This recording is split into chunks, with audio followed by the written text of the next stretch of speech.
I have the distinct pleasure of moderating this fireside chat with two flagship Fortune 200 organizations and their distinct leaders. We have Melody Kelleher from Baker Hughes and John Lucas from Stanley Black Decker. Hello, John. Welcome. Hey, Steve. How are you? Good. How are you, sir? Terrific.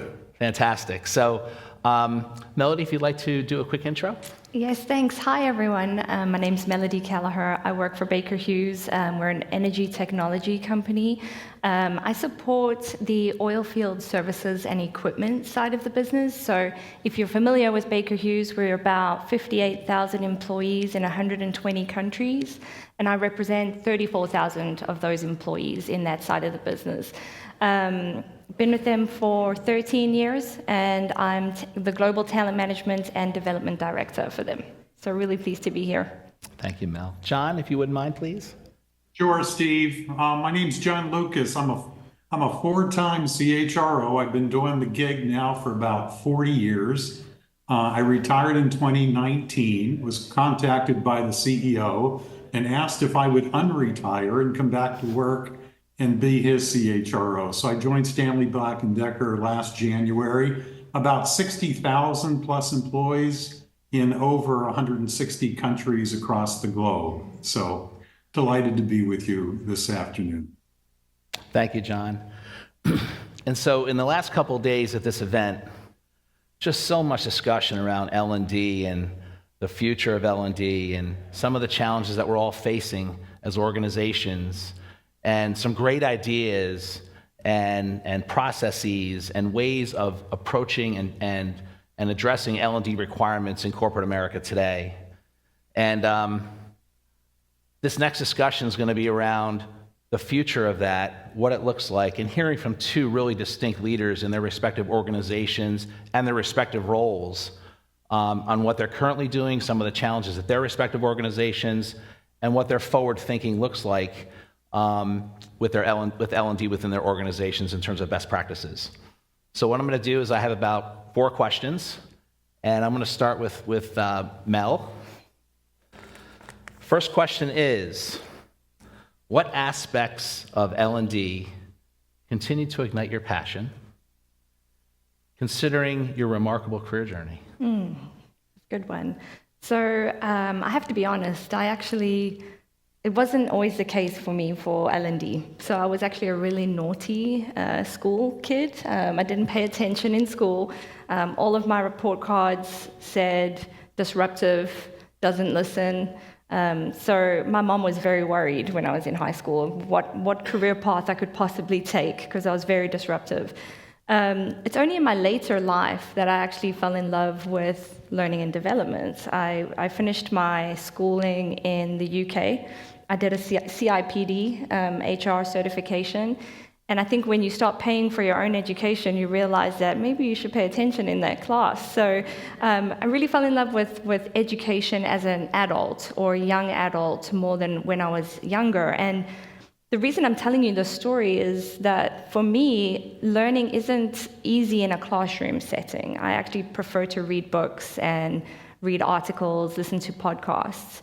And so I then got very curious about different ways that we can learn. And if you think about your places of work, your employees, they all learn differently. You know, you can't just send an email and expect everyone to read the email and they understand what you're saying.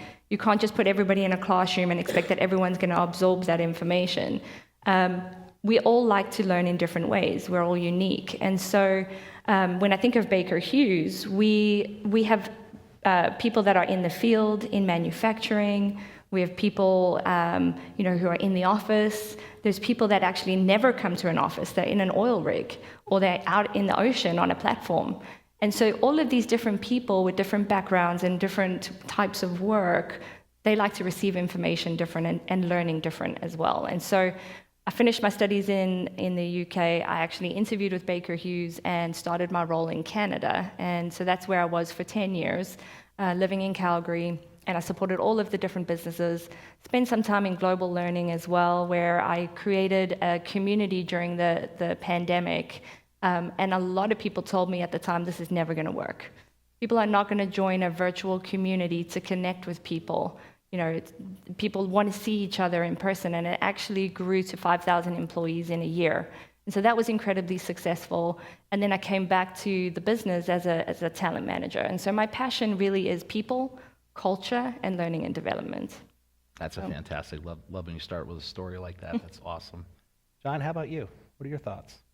So, Steve, I'm going to take your question and do maybe a click above that. So I'm going to talk a little bit about the HR function. And I'm going to take you back to an interview I had back in 2009 with a guy by the name of Bob Stevens, who was the CEO at Lockheed Martin.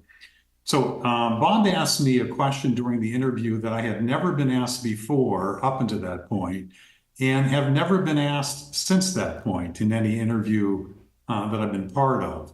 But he asked me the question, what's HR's role, John?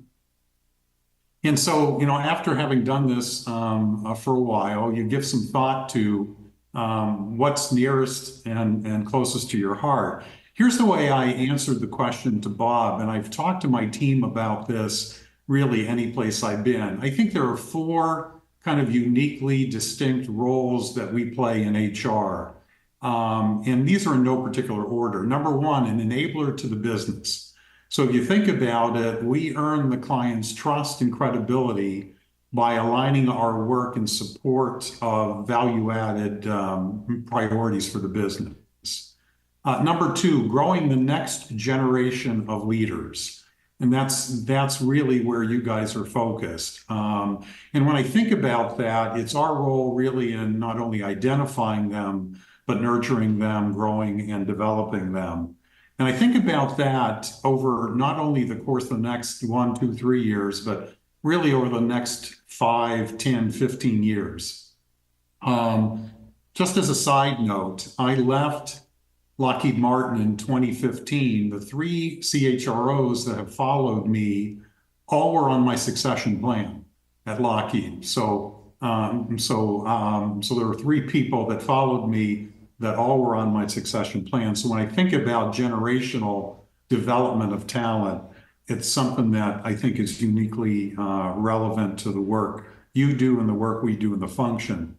Number 3, stewards of the culture. I think about it in terms of our unique role and responsibility. People talk about it in terms of magnetic north or true north. So part of what our role is when a leader strays from that magnetic north, it's part of our role to kind of help them get back on course. Last but certainly not least, as an advocate for our people. And sometimes this is really difficult to kind of balance, but it really comes down to always doing the right thing by our people. And oftentimes, we're put in a situation where if we don't speak up with our voice, no one else will. So that becomes really key. But as I think about that, enabler to the business, growing the next generation of talent, stewards of the culture, and advocate for our people, I think those are unique responsibilities for the work we do. And that's the reason why I do what I do. John, that's fantastic. And that's that perspective from that kind of HR world and hat kind of really leads into the next question very nicely, which is as such. With the shifting demands of both businesses and employees, how has Stanley Black Decker and Baker Hughes adapted to the approach to maintain a healthy balance between business objectives and individual development? And the second piece to that is, what specific measures have you taken to stay attuned to these dynamic shifts? John, I'll start with you on this one. Okay. Let me tackle the first part of your question, Steve. So as I think about it, we run an engagement survey. One of the questions that we ask in the employee engagement survey is there someone at work that encourages my development? It is the second lowest scoring question that we've gotten year over year. So there is someone at work that encourages my development. So think about it. We have over 60,000 employees. If I were to invest a mere $1,000 per person, you're talking about needing a budget of about $60 million dollars on learning and development. I can tell you that I have a pretty significant budget, but I don't have that big of a budget. So it really forces me, it forces my head of talent and organizational capability, where learning and development is housed, to make kind of planful choices in where we're going to make our investments. So part of that is around ROI. We've actually gone out and defined what I would call critical talent segments in the organization. I'll enumerate just a few of them for you here. Sure. You know, advanced mission critical, emerging high potential, mid-career, early career, and a category we call makers. Makers are essentially our hourly paid associates in our factories and our distribution centers. And what each of those talent segments need is something probably a bit different and unique from each other. We've cast a net this year where we plan on, probably investing in about 7,000 of those 60,000 people. So Steve, your question, when you think about healthy balance, I think about it in terms of investment. I think about it in terms of return on investment, and where we're gonna target those investments, specifically around those differentiated talent segments. Fantastic, John. Thank you. Mel, any thoughts? Yes, I'll break your question into two pieces. First, career development. So, I mentioned I support OFSE, Oil Field Services and Equipment, around 34,000 employees. Everybody deserves access to learning, right? I think a lot of times in HR, we focus on our best bets, or our female talent, or our targeted DEI, or our succession plans, or our critical roles, which are absolutely critical. But there is also thousands of other employees who may be doing a great job that want to grow their careers at the company. And so what we did in 2019 that's been really, really successful and sustainable is we have something called Run Your Race. The reason we called it Run Your Race is what we realized is that employees sit and they wait for HR or their people leader to tap them on the shoulder and say, let's talk about your career development, or you're ready for that promotion, or what do you want to do? They're waiting for somebody to do that. And so what Run Your Race is all about, it's a philosophy that we launched that encourages employees to put their best foot forward. And it's very simple. It's made up of 5 pillars. The first one is know your company. If you truly know your company, then you know what other opportunities are available to you, right? You don't have to leave the company to go do project management. You could do that within Baker Hughes if you know your company, if you know what segments there are, what regions we operate in, what different product lines we have. So that's really important. We also talk about EVP, so employee value proposition is a part of knowing your company. The second pillar is live our culture. You have to live our culture every single day, right? So understanding what that is going to help you get ahead. Third one is performing with impact. So that one is talking about performing at a high level consistently is always going to open doors for you. You can't expect to progress your career, but you're not actually performing at a high level, right? It opens doors for you. People talk about it. People will advocate for you when you're not in the room. So we talk about that. The fourth one is cultivate meaningful relationships. And John, you just hit the nail on the head. Do you have somebody in your circle who advocates for you? And not just advocates for you, are you advocating for somebody? So we encourage our employees to get a mentor, to get a coach, to be a connector, introduce people to other people, be a sponsor and an advocate for somebody. And then be a part of our ERGs, our employee resource groups as well. And then the last one, which is of course close to all of our hearts, is pursue lifelong learning. So that's the L&D piece. Doing a program or a course is not going to grow your career alone, right? It's a piece of the puzzle. It's a part of the whole ecosystem. And that's when we run them through all of the different programs and all the opportunities that they have at Baker Hughes. We've been doing this since 2019. We update the content. We make sure it still fits for the business, and it still works. It really helps employees drive their careers rather than waiting for their people leaders and HR to help them. Mel, fantastic. Super insights. Unbelievable insights. I love the comment, John, you hit the nail on the head. That's pretty applicable to Stanley Black Decker, right? Absolutely. Pun intended. Love it. No pun intended there, right? Awesome, awesome. Question number 3. Could you share the strategic initiatives and technologies you've implemented for 2024 to prepare your teams and the organization for the evolving landscape around L&D in 24 and beyond? Mel, I'll start with you. Okay, that's a juicy one. So, I mean, obviously, since the pandemic, right, we're starting to come back to the office. So we're moving from a remote to a hybrid environment. And so we're looking forward to pulling back our people leaders into classrooms and our employees back into in-person training. But what we've done is we've approached it in a hybrid way. So we've onboarded lots of different faculty where you can access the content online and you get that experiential learning experience, right? You learn in person for a week, but then you go away and you get access to different content and you can practice. What I really, really like right now from a lot of our providers that we're seeing, just like Growthspace, is the data and insights that comes with that. Return on investment in L&D has been incredibly hard to prove to the C-suite, right? So they want to know, what is this investment bringing back to the business? But I'm seeing a lot of our providers being able to give us data and insights that help us with those conversations. So that piece I'm really excited about. Coaching is huge for us. So we are giving coaches to our people leaders and to our talent so that they can go with them on their learning journey through the year, and that's going to be incredibly successful as well, I'm sure of it. We've talked a lot about AI. So I am extremely passionate and curious about AI. I want to talk a little bit about culture and AI for a second, because I was at the Microsoft Customer Innovation Center a couple of months ago in Houston. And I asked a question in the conference, and I did not get an answer on it. So I'm hoping somebody here can answer it.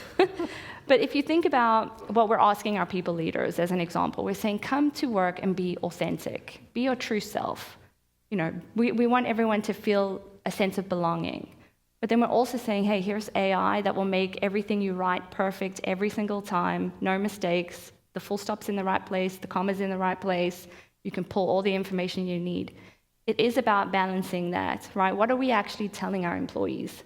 Are we telling them to come and be authentic and make mistakes and fail successfully? Or are we saying, be perfect, make sure you use AI, everything you build will be perfect and flawless every single time? I loved the conversation with Casper, if he's in the room still. He's been incredibly knowledgeable and helped us to help me to digest that it's a tool to help fill the white space or the creative, space, but then we still have to put our personal touch on that. So I don't know if anyone's thought about that too, in AI and culture, and how are we going to drive the right behaviors in our employees? And of course, reward and recognize people for performance that's not based on AI. Like, if everybody looks and sounds the same, at what point do we have imagination deficit? We just got to keep our arms around that. So, yeah, AI is just a total can of worms that nobody has their arms around yet. And my philosophy on that is, AI should never cross the line of doing everything for everybody, for every time, for every situation. It should just be an assistant to add value to the process, because you're always going to have humans. And in my opinion, to Mel's point, humans need to fail. Humans need to learn. I mean, that's how people grow.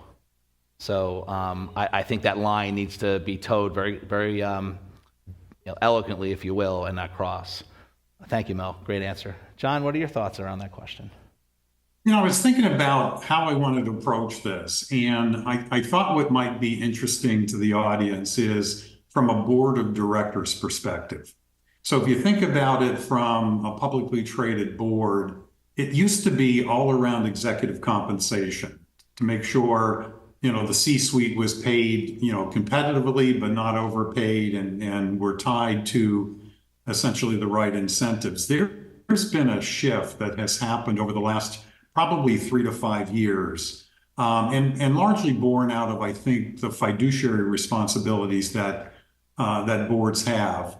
And they're asking questions now about your talent development, talent management programs. They want to see a ready pipeline of you preparing people to succeed, those C-suite leaders. So one of the things that we did this year that had never been done in the 181-year history of Stanley Black Decker is we took the senior leadership team of the corporation through an exercise where we asked them to come up with the top 50 most critical roles in the organization. And these weren't necessarily roles that were direct reports into the C-suite, but sometimes very 2 and 3 levels deep in the organization. What we then did is, over a full day session, we went through succession for each one of those top 50 jobs. Who's ready now? Who's 1 move away? Who's 2 moves away? If we didn't have a ready now candidate, who was the emergency candidate? And really had a full discussion about that. It leads me into the second part of the question, the previous question that you just asked, Steve, and that's what was around measures. And as I think about it, one of the things that we talked to the board about this year when we review the succession plan, not only for the C-suite leaders, but for those top 50 most critical roles, is we came to them and said, there are 5 metrics that we'll come back to you each year and report out on. And then you can measure us, our progress against these 5 measures. Let me take you through each of the 5. The first one is the percentage of the top 50 roles with ready now succession candidates.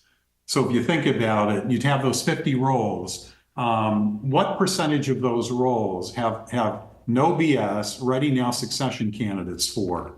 And I've done this a time or two, and where I've started with most organizations, maybe not surprisingly to you, but literally once we took a look at it, maybe in the low 40 to mid 40% range. And you might ask the question, well, geez, John, what does best in class look like? I would say if you're in the 80 to maybe mid 80% range of having ready now succession candidates for those top 50 roles, you're probably best in class. So that's one of the measures that we communicated to the board this year as a result of that exercise. The other metric that we communicated was what percentage of those open top 50 roles were actually filled by way of the agreed upon succession plan. So stop and think about it a second. Let's say of the 50 roles, you had 5 of them opened up during the year. How many of those did you fill by way of the succession plan that senior leadership team locked arms on? Was it 1 role, 3 roles, or all of them? So we committed to measuring that and communicating that each year to the board. The next measure was percentage of top 50 roles repeated year over year. So think about it from a fidelity standpoint. If I have these 50 roles this year and I come back to the board and I say, well, 10 of them dropped off and we've got 10 new ones, I think the board would question our ability to really understand where value is driven across the organization. So fidelity in the number of those roles that repeat year over year. The last 2 are the percentage and number of female succession candidates in that pipe to the top 50 roles, and the number of diverse succession candidates to those top 50 roles. So those are the 5 metrics, Steve, that the CEO, myself, and the senior leadership of the corporation hold ourselves accountable to each and every year in the succession planning discussions with the board. 181 years. First time in 181 years, John. That's something else. You know something? So coming out of retirement, going into this role as CHRO and helping pretty much lead that charge was I commend you for that. That's just unbelievable. Just another feather in your cap of impact you've made as a CHRO in corporate America over the years, for sure. I have 2 things to actually add to those metrics, John, if you don't mind. So we actually look at the same thing. So we report also to the board. Succession planning is incredibly important to us. And I agree with you, actually, there is much more attention now on not just the names, but how are you developing this talent? Don't tell me every year the same names, but you're not actually developing them and continuing their learning. So the 2 metrics that we added to the same list that you have is the average number of candidates. So what we were seeing is you have the same 50 names recycled over all succession plans. So what we want to see is an average of 4 different names on each succession, and it would be a ready now, a 1 to 3 years, and a 3+ years, and an emergency. And they do have to have a female represented in that as well. We do have a male-dominated industry in the oil and gas sector still, so we're trying to improve that. And so those are the two metrics: is average number of candidates, diversity as well, and I've totally forgotten the second one. I'll come back to you on that. But the board has definitely put a lot more attention on development for sure. Oh, IDP, there you go, came back to me. So every person on a succession plan needs an individual development plan, and we've committed to saying everybody in those succession plans, sort of the first and right down to the first 4 layers under our CEO, will have development plans for all of that talent, and that's where the L&D team comes in, and they look at that talent and they say, what can we put in that's individual and meaningful for those people? And I think a lot of people have been talking about that actually over the last 2 days, about individual development is becoming something that employees are asking for. They want it. They don't want, kind of the peanut butter approach where everybody gets the same thing. At Baker, we have a very diverse workforce, I mentioned earlier. So we have people in the field, people in sales, people in professional roles who sit in front of computers all day, and then there's people that go out in the field, either in trucks or on the rigs. And so, of course, we have compliance training, which is legislation-driven, and everybody has to do that. You have your cultural training, which is teaching people about our Baker Hughes values and behaviors. And then you have role-specific, so competencies.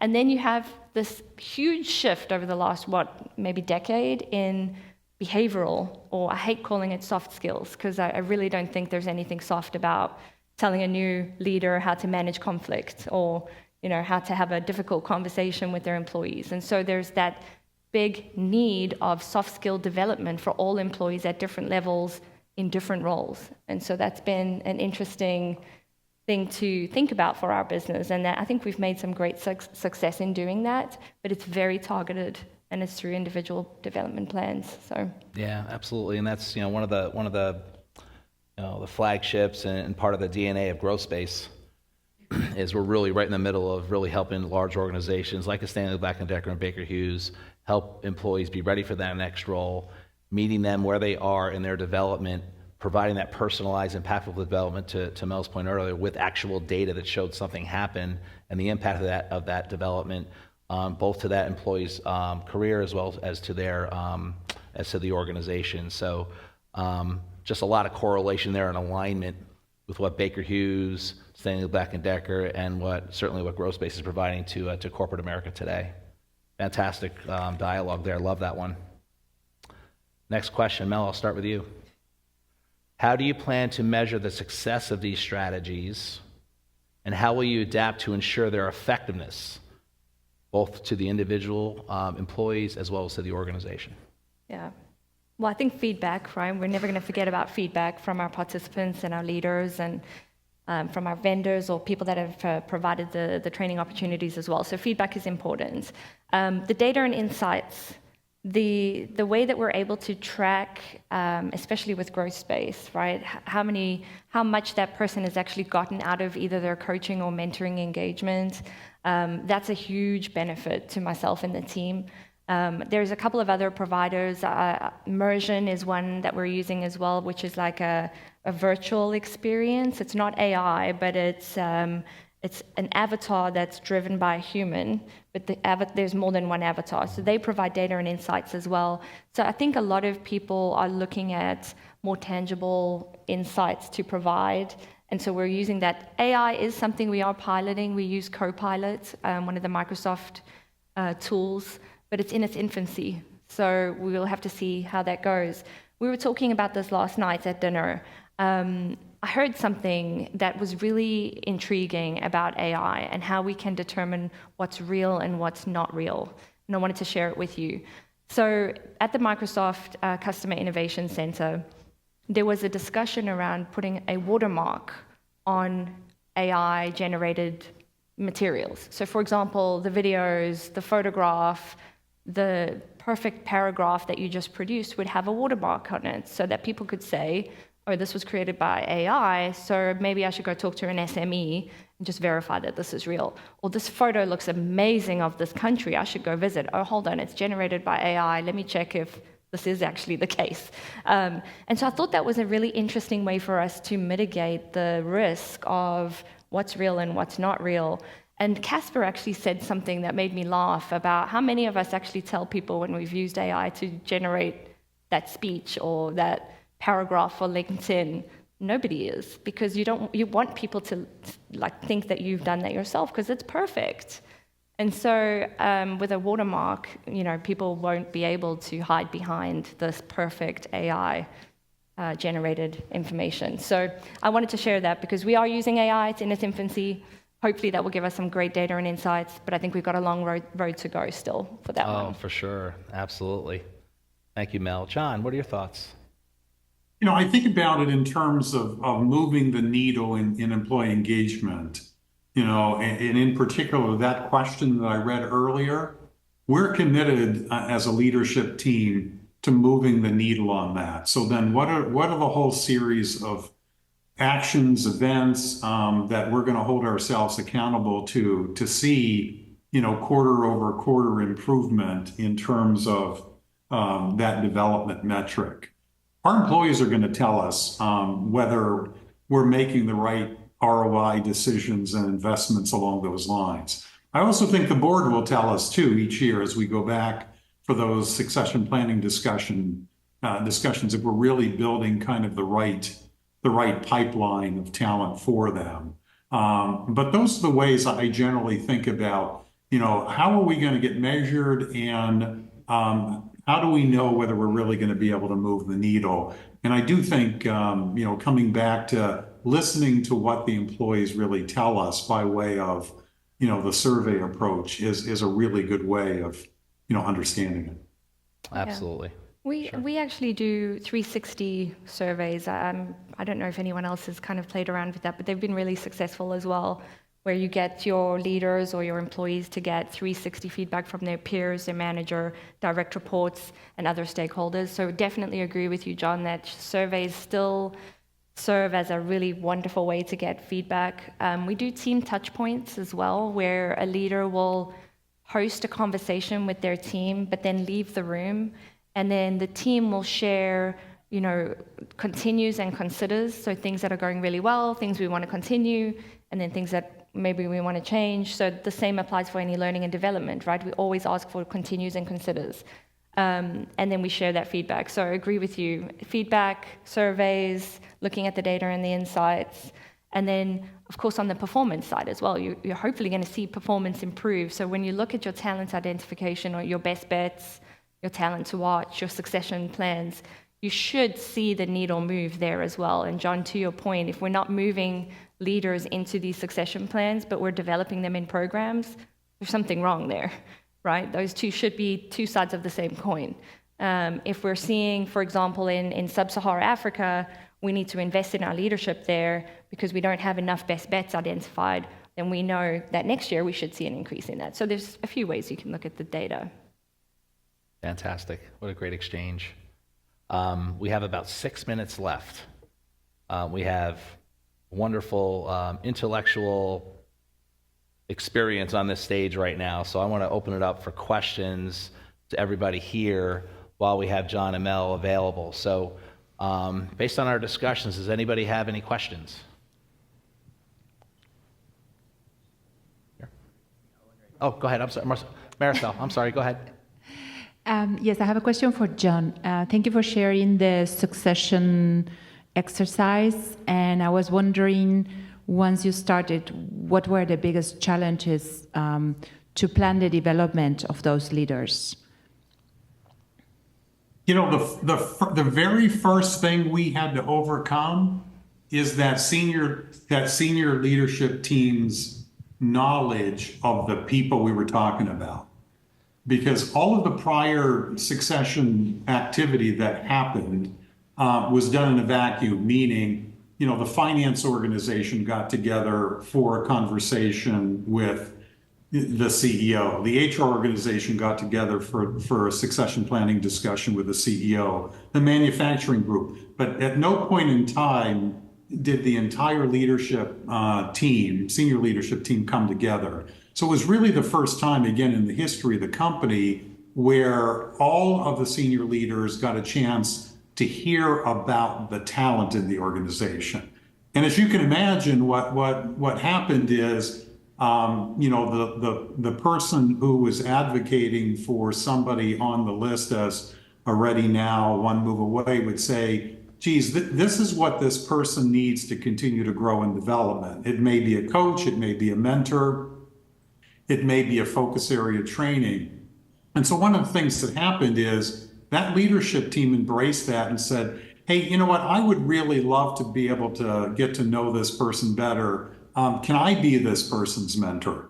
So again, for the first time, I think in the company's history, there was an engagement and an excitement around really beginning to know that talent of the organization. We've actually taken it one step further in the sense that one of the things we do at the beginning of each of our monthly leadership team meetings, we take the first hour and we highlight 5 high potential talents in the organization.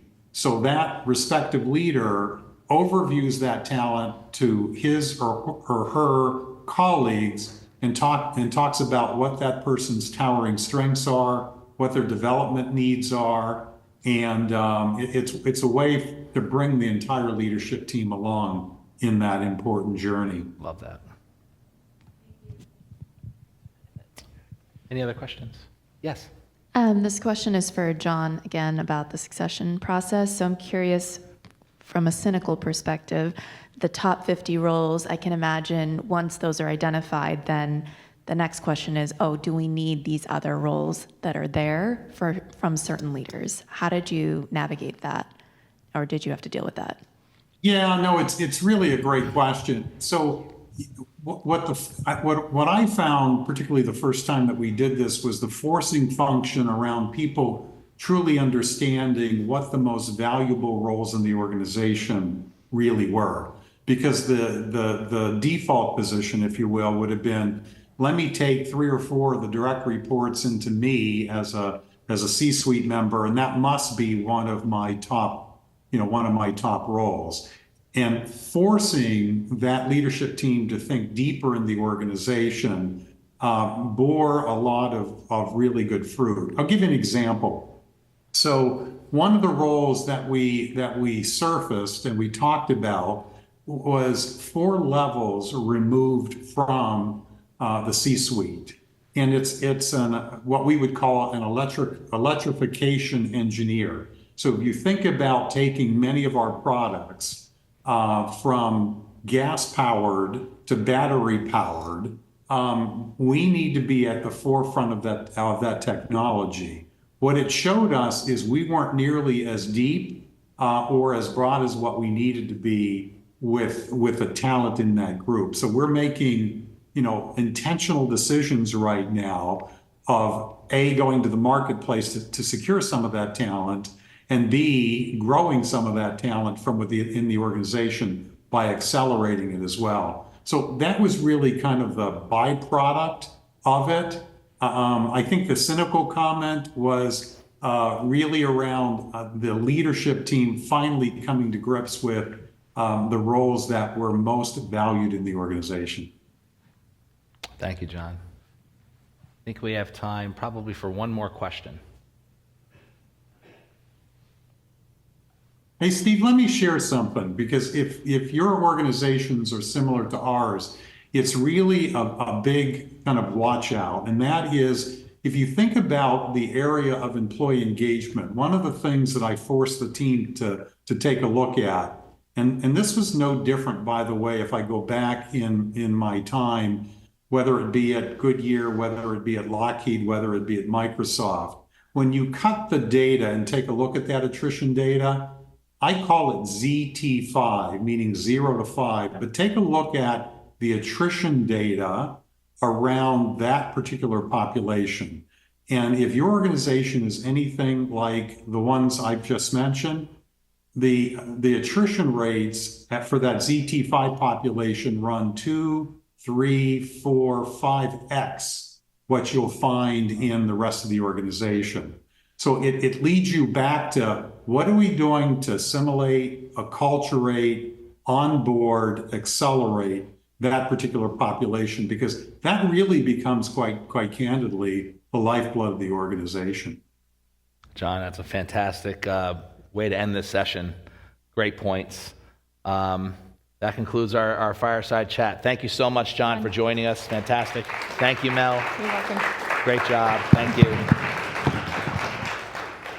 Very good. Appreciate that, Melody, John, Steve. You guys have been fantastic. Thank you. Give them all a hand.